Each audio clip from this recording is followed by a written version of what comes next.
নমস্কাৰ, মই আল্পনা বৰুৱা। স্বাগতম সকলোলৈ। মই যেহেতু ডায়েবেটিক ৰিভাৰ্ছ কৰিছোঁ, কোনো ঔষধ সেৱন নকৰাকৈ এবছৰে হ'ল, এবছৰতকৈ বেছিয়ে হ'ল, 2-3 মাহমান মোৰ ব্লাড চুগাৰ খুব সুন্দৰকৈ নিয়ন্ত্ৰণত আছে। মোক বহুতে সুধি আছে, আপুনি এক্সাৰচাইজ নকৰে নেকি? মই পুৱাৰ ভাগত প্ৰতিদিনে এইখনত খোজ কাঢ়োঁ, কিন্তু ভিডিঅ' বনাই দিয়া মানুহ নাই, সেইবাবে আপোনালোকক দেখাব পৰা নাই। আজি যিহেতু ঘৰলৈ ভণ্টি আহিছে, তাকে ক'লোঁ ভিডিঅ' এটা প্ৰস্তুত কৰি দে। বহুতে সুধি আছে, আপুনি এক্সাৰচাইজ নকৰে নি বুলি। মোৰো মন যায় আপোনালোকক দেখাবলৈ মই কি এক্সাৰচাইজ কৰোঁ। যিহেতু মই কি খাওঁ, কি কৰোঁ, বহুত মানুহে মোৰ কথাবিলাক ফ'ল' কৰি কামবিলাক কৰি আছে। নিশ্চয় মই তেনে কোনো হেভি এক্সাৰচাইজ নকৰোঁ।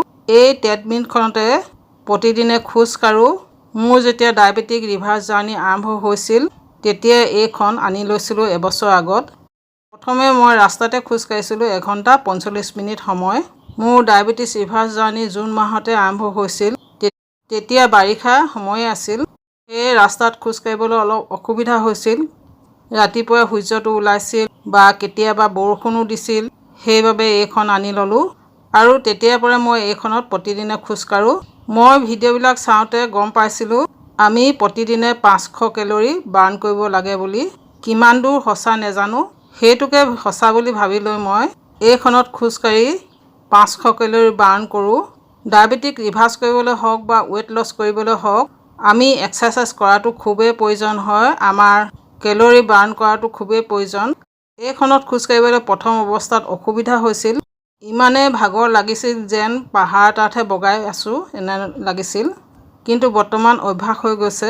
আমাৰ বয়সৰবিলাকে হেভি এক্সাৰচাইজ কৰিবলৈ অলপ কষ্ট হয় বা কৰিব নোৱাৰোঁ, কিন্তু ডায়েবেটিক ৰিভাৰ্ছ কৰিবলৈ হ'লে ডেকাসকলে হেভি এক্সাৰচাইজ কৰাটো খুবেই প্ৰয়োজন। তেতিয়াহে আমাৰ ব্লাড চুগাৰ নিয়ন্ত্ৰণ হ'ব বা ৱেইট লছ হ'ব। কেৱল এক্সাৰচাইজ কৰিলে যে ডায়েবেটিছ ৰিভাৰ্ছ হ'ব এনে নহয়।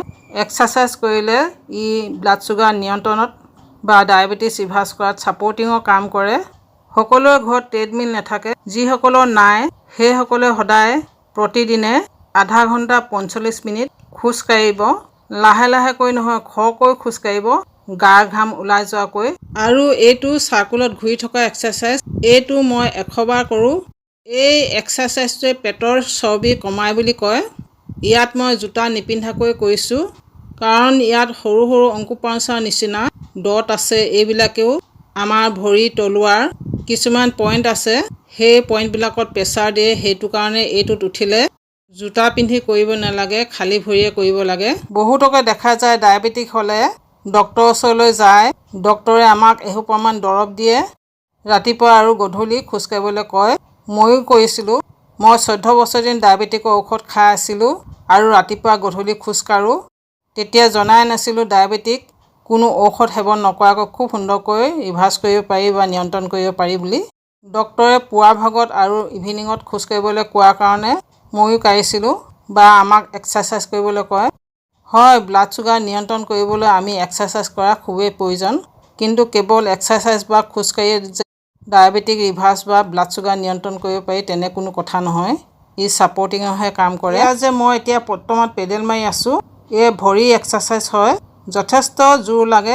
মই ইয়াতো 100 বাৰে মাৰোঁ। মই কৈছিলোঁ ডায়েবেটিক ৰিভাৰ্ছ কৰিবলৈ এক্সাৰচাইজে ছাপৰ্টিঙৰ কাম কৰে, কিন্তু যদি আমি ল' কাৰ্বহাইড্ৰেট খাদ্য গ্ৰহণ নকৰোঁ, তেতিয়া আমাৰ ডায়েবেটিক কেতিয়াও ৰিভাৰ্ছ নহ'ব কোনো ঔষধ নোখোৱাকৈ। ঔষধ খাই থাকিলে আচলতে আমি ডায়েবেটিক মেনেজ কৰি থোৱাৰ দৰে হয়। যিহেতু আমাৰ বডিটোত গ্লুক'জৰ মাত্ৰা অধিক হৈ যায় আৰু ঔষধ খাই থাকিলে আমি হাই কাৰ্বহাইড্ৰেট খাদ্য গ্ৰহণ কৰি থাকোঁ। গ্লুক'জ বেছি হৈ থকাৰ পিছতো আমি গ্লুক'জ বডিটোত দিয়ে থাকোঁ। তেতিয়া এই গ্লুক'জবিলাক যাব ক'লৈ?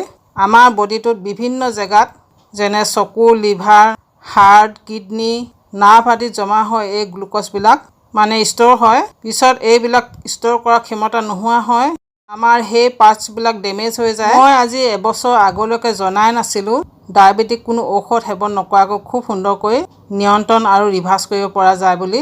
আমাৰ খাদ্যাভ্যাস, আমাৰ এক্টিভিটি অলপ বঢ়ালেই, মোৰ দৰে বহুতেই নাজানে চাগে এতিয়াও। সেয়ে আপোনালোকক অনুৰোধ জনাইছোঁ, মোৰ প্ৰতিটো ভিডিঅ'ই শ্বেয়াৰ কৰক। ডায়েবেটিক যে কোনো ঔষধ খোৱা বেমাৰেই নহয়, জানক সকলোৱে। আজিকালি প্ৰতি ঘৰতে ডায়েবেটিক থকা মানুহ আছে বুলি ক'লেও বঢ়াই কোৱা নহয়। আনকি সৰু সৰু ল'ৰা ছোৱালীও ডায়েবেটিক হৈছে। মই মোৰ ভিডিঅ'ৰ যোগেদি এটা এৱাৰনেছ আনিব বিচাৰিছোঁ।